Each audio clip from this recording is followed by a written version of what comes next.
In this video, we take a look at 3 useful ways to name your cue points. Find out more coming up.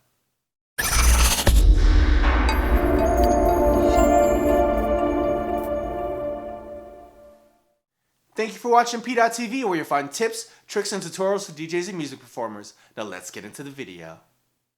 So most of the major DJ software now actually lets you name your cue points. So not only do you get the timestamp like shown here in Serato DJ, but if you double click, you can actually name your cue points to whatever you like.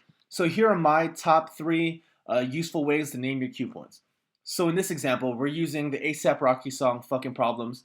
This is the 8-bar intro version of the song. So the first way I would say to name your cue points usefully is to use the cue points and the names of the cue points as markers for the different sections. So for example, this first cue point right here, this is the beginning of the intro. So what I would usually do is maybe do intro. This next cue point is the middle of the intro, 4 bars before the beginning of the verse.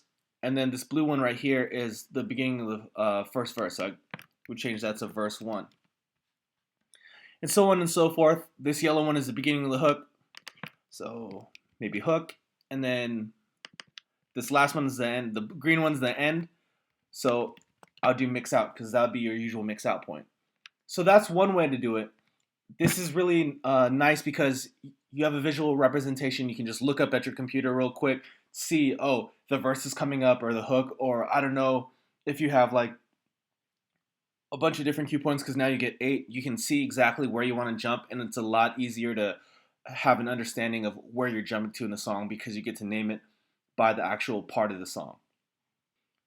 So next would be breaking it down by beats and bars. So instead of this intro right here, instead of naming this red cue point intro, I would do 8 bars. And then this yellow one is the middle of the intro, 4 bars. That way I know, okay, if I'm jumping to this orange cue point, I have 4 bars until the verse. So this is kind of using a combination of that first technique and this second one. So for some songs that only have a 4-bar hook, I mean, it's happened to me where I come in on the first cue point and then, oh gosh, now I have 4 extra bars of intro that are just kind of playing instead of, really being tight with the phrasing and getting in right on beat, ending of the hook and then the beginning of the next song.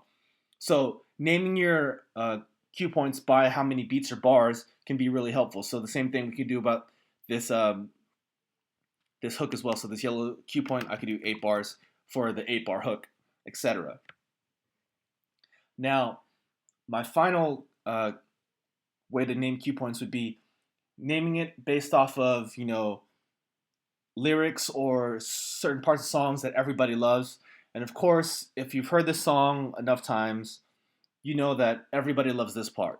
Girl, I know you want that. So, I mean, if you want to drop right on that part, you're not sure which cue point it is if none of them are named, you could go ahead and just double click. And I'm just going to name it that just because that's what the line basically is. So different songs that you're not going to mix in and blend, or you're just going to slam and you're just going to drop right on like a certain line or right on a certain part that makes sense. It's great to be able to name it that line or a certain lyric from that spot so you know, okay, I know to jump right to that purple cue point and you don't get mixed up and you don't miss a drop. So those are 3 useful ways to name your cue points. So question today, how do you name your cue points and why? Go ahead and leave that down in the comments below. I'd love to hear what you guys have to say. And as always, if you found this video useful, please go ahead and give it a thumbs up. And thank you for watching PDot TV, where you'll find tips, tricks, and tutorials for DJs and music performers. See you next time.